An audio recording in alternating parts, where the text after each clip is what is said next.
Fala, gente boa! Tudo bem com vocês? Eu espero que vocês estejam muito bem, tá? E olha, sejam bem-vindos a mais um vídeo aqui do meu canal, onde eu busco conscientizar as pessoas sobre a automedicação, uma prática tão recorrente, não é mesmo? Então, se você é novo por aqui, aproveita para se inscrever no canal e já deixar aquele like espertaço, tá? Eu sou Clara Camilo e é um prazer imenso ter você aqui comigo. Chega mais!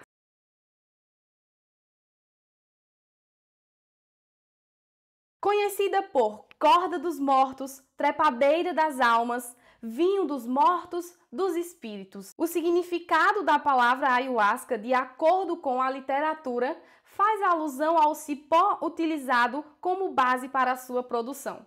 E a priori, esse chá era apenas consagrado em rituais indígenas. No entanto, lá no finalzinho do século XIX, entre o século XX, ocorreu uma migração em massa de trabalhadores para a região amazônica, principalmente seringueiros, atraídos pelo boom da borracha. E aí o que foi que aconteceu? Essa grande migração de trabalhadores advindos de várias regiões do Brasil, bem como de outros países também, como o Peru e a Colômbia, proporcionou um contato com essa bebida potencialmente psicoativa. Então, a partir desse encontro entre indígenas e ribeirinhos, seringueiros e agricultores, a ayahuasca passou a ser utilizada em novos contextos, caracterizados por influências culturais das mais diversas, como, por exemplo, o catolicismo popular, o espiritismo kardecista, a cultura afro, dentre outros, o que culminou em novas e mais complexas maneiras do uso dessa bebida psicoativa. Então vamos entender como funciona a preparação da ayahuasca. A ayahuasca é preparada através de uma decocção, ou seja, de um cozimento, do cipó mariri. Esse cipó, ele é um cipó nativo da região amazônica. Junto ao cozimento desse cipó, nós temos as folhas de um arbusto chamado chacrona, ok? Então a junção dessas duas plantas nos leva à combinação de 4 alcaloides. São eles: armina, armalina e tetrahidroarmina, que são provenientes do cipó mariri. E temos também a dimetiltriptamina, que é aí conhecido como a sigla de DMT. E aí o que é que acontece? Vamos lá. Esses 3 alcaloides, provenientes do cipó, eles conseguem inibir uma enzima chamada monoaminoxidase. E qual é a função dessa enzima? Essa enzima ela vai trabalhar como uma válvula de segurança. Isso quer dizer que, quando ela percebe que existe um extrapolamento, de neurotransmissores, ela vai lá e deixa tudo isso aí equilibrado, ok? E também ela possibilita que o DMT ele consiga chegar ao nosso sistema nervoso central. Ao contrário, o DMT ele não consegue ser metabolizado por via oral. Uma coisa também que é importante salientar aqui: nós produzimos DMT de forma endógena, tá? Então aqui uma curiosidade, Se um atleta, ele faz a consagração da ayahuasca e, por exemplo, ele precisa fazer um exame de antidoping, ele seria reprovado ou seria aprovado esse exame de doping dele? A resposta é: esse exame não iria acusar nenhum uso de alguma droga, porque nós produzimos DMT. Nós temos DMT no sangue, nós temos DMT na urina, ou seja, esse DMT ele não possui um papel psicoativo, como é o caso da ayahuasca, porque ele precisa ser associado a uma substância inibidora da monoaminoxidase, que é o que acontece na bebida ayahuasca. Ok? Então, continuando, porque agora eu vou chegar em um ponto muito interessante. Olha só, presta atenção. Por que eu estou falando essas coisas? Digamos que um paciente depressivo já faça uso, de um antidepressivo aí da classe dos inibidores seletivos da recaptação de serotonina. Esses medicamentos, por sua vez, eles conseguem elevar os níveis do neurotransmissor serotonina. Tá, tudo bem. E quais são esses medicamentos? Fluoxetina, sertralina, paroxetina, escitalopram e citalopram. Tá, beleza. E aí, a ayahuasca, ela também consegue elevar os níveis de serotonina, perdão. E não só de serotonina, dopamina e norepinefrina também, tá? Mas vamos focar aqui na serotonina. Então, eu acho que já dá para perceber que essa conta, ela não vai fechar. Por quê? Se o paciente ele faz a utilização de um antidepressivo, que aumenta os níveis de serotonina, e ele está fazendo a utilização de uma substância que também aumenta os níveis de serotonina, o corpo não vai conseguir dar conta. O corpo não vai conseguir dar conta. Então, o que é que acontece? Esse paciente, ele pode ter uma síndrome serotoninérgica. Isso mesmo. E eu vou explicar quais são os sintomas dessa síndrome. Acontece que esses medicamentos, por si só, eles já têm o potencial de causar essa síndrome. Mas quando eles são associados a alguma substância inibidora da monoaminoxidase, esse potencial ele é aumentado de forma acentuada. Então, se você faz a utilização de algum antidepressivo da classe dos inibidores seletivos da recaptação de serotonina, como os medicamentos que eu acabei de citar, você não deve fazer a utilização da ayahuasca, tá? De maneira alguma. Ah, eu quero fazer, então eu vou dar uma parada no medicamento, vou parar hoje, quero fazer a consagração no domingo. Não vai dar em nada. É claro que vai dar. Existem medicamentos que possuem um tempo de meia-vida dessa classe muito longo, como, por exemplo, a fluoxetina, que tem um tempo de meia-vida de 50 horas. Então, mesmo se você fizer uma pausa de 2 dias, ainda vai ter fluoxetina na sua corrente sanguínea, tá? Então, no mínimo, a pausa deve ser de 15 dias. Tá? 15 dias é aí um intervalo de tempo seguro.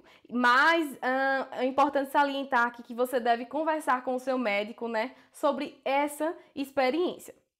Beleza? Então, vamos aqui para outra parte do vídeo, que é em relação às pessoas acharem que a experiência da ayahuasca é igual à experiência do LSD, né, que é uma droga lícita. E aí já entra um termo que é um termo conflitante entre as pessoas que consagram e entre a ciência, porque quem consagra fala que a ayahuasca não é alucinógena, nem que é uma droga, né? As pessoas consideram ela uma bebida enteógena. Só que o que é que acontece? Vamos aqui conceituar droga. Droga é qualquer substância química capaz de causar algum efeito farmacológico, né, ou alguma alteração em um sistema biológico. E você já deve ter linkado, mas a gente produz DMT. A gente produz DMT, então não vai causar nenhuma alteração. Tá, mas lembra que eu falei que o chá da ayahuasca ele é composto por o DMT e por os alcaloides presentes no cipó? Ou seja, ele vai causar sim uma alteração em um sistema biológico. Então, a gente pode considerar que é uma droga. No entanto, as pessoas atrelam a palavra droga a substâncias que são ilícitas, né? Que são maléficas pra gente. Mas nem sempre é assim. A ayahuasca ela é judicialmente legal desde o ano de 1986, tá? Só que existem algumas exceções de algumas pessoas que não podem fazer essa consagração, que são aquelas pessoas que possuem algum histórico de distúrbio psicológico, como, por exemplo, esquizofrenia, transtorno bipolar. Pessoas também que possuem epilepsias não são encorajadas a fazer o uso da ayahuasca, tá? Mas voltando aqui para a diferença entre ayahuasca e LSD, que muitas pessoas confundem.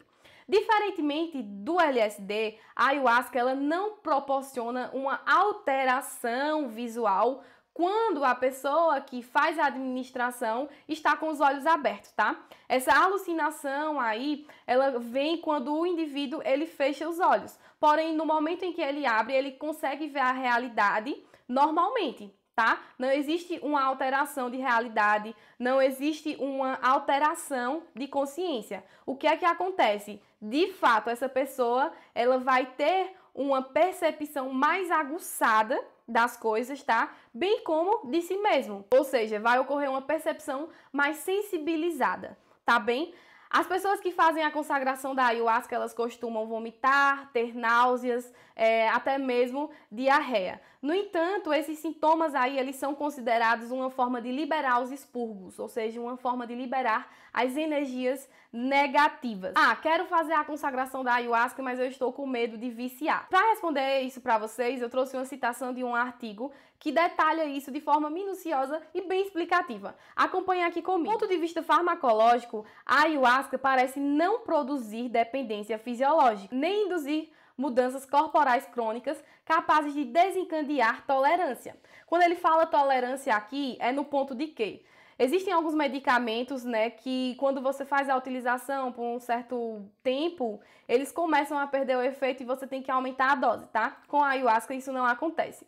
Então, a pesquisa realizada com membros da União de Vegetal evidenciou a inexistência de distúrbios psiquiátricos que caracterizam dependência, ou seja, abstinência, tolerância, comportamento de abuso e perda social. E aí, corroborando esses dados, estudo com procedimento duplo cego, e fazendo aqui um adendo, né? Duplo cego é aquele estudo onde nem quem está sendo estudado, nem quem está estudando sabe o que está sendo administrado. Então, isso aponta para uma confiabilidade maior dos resultados, né? Continuando aqui. Sobre a administração de repetidas doses de DMT em seres humanos, não encontrou qualquer evidência de tolerância aos efeitos subjetivos do alucinógeno, né?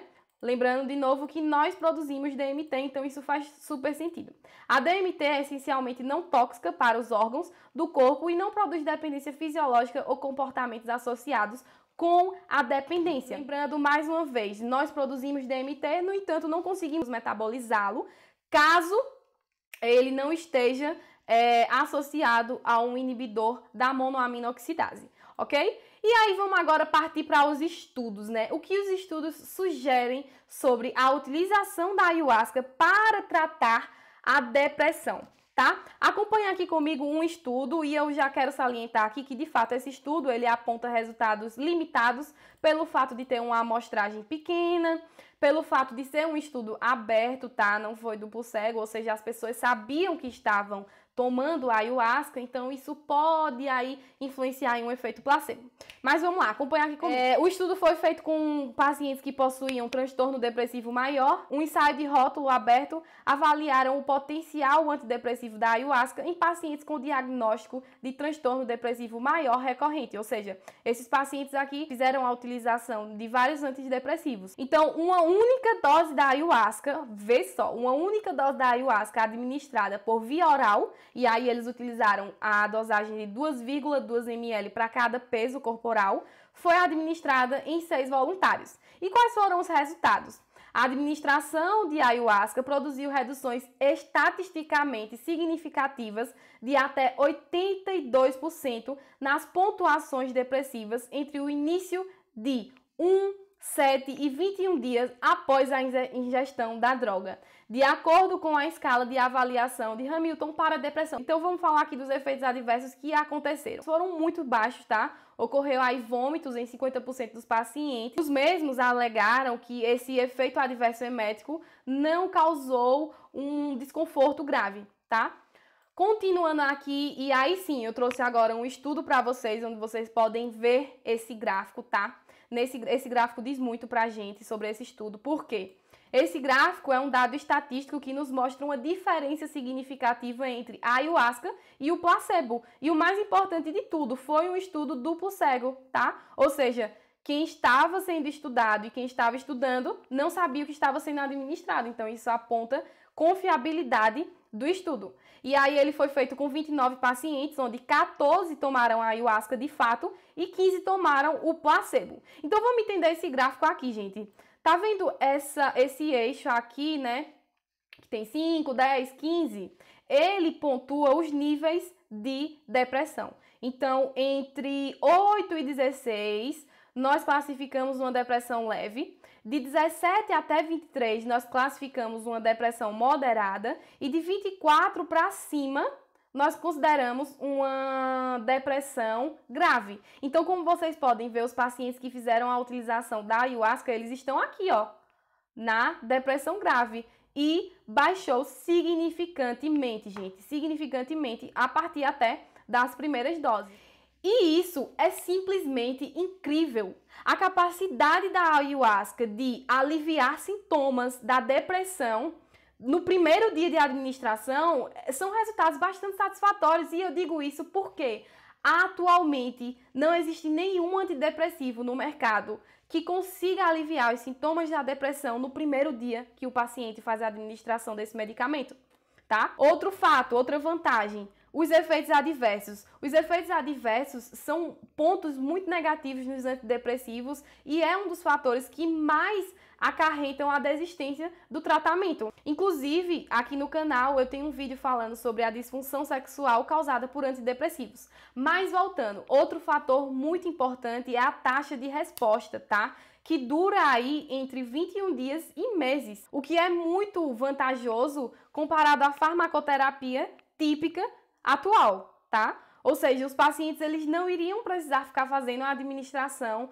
de um medicamento todos os dias. Nossa, isso é simplesmente incrível. É claro que vários estudos ainda devem ser feitos, existe um caminho gigantesco a ser trilhado. Porém, é uma perspectiva, né? É uma perspectiva que nos dá a esperança de novos medicamentos para tratar a depressão futuramente falando. Então eu quero finalizar esse vídeo frisando alguns pontos muito importantes. A ayahuasca é uma bebida sagrada e não deve ser utilizada como qualquer droga recreativa. A indústria alternativa não é tão diferente da indústria farmacêutica. É uma indústria aí que movimenta bilhões por ano. Então ela lucra isso aqui. O que é bastante entristecedor porque cada vez mais ela vem se apropriando dessa consagração. E quando as coisas começam a ser vistas como uma moeda de troca, valores são perdidos. Portanto, eu sugiro que se de fato você queira fazer a consagração da ayahuasca,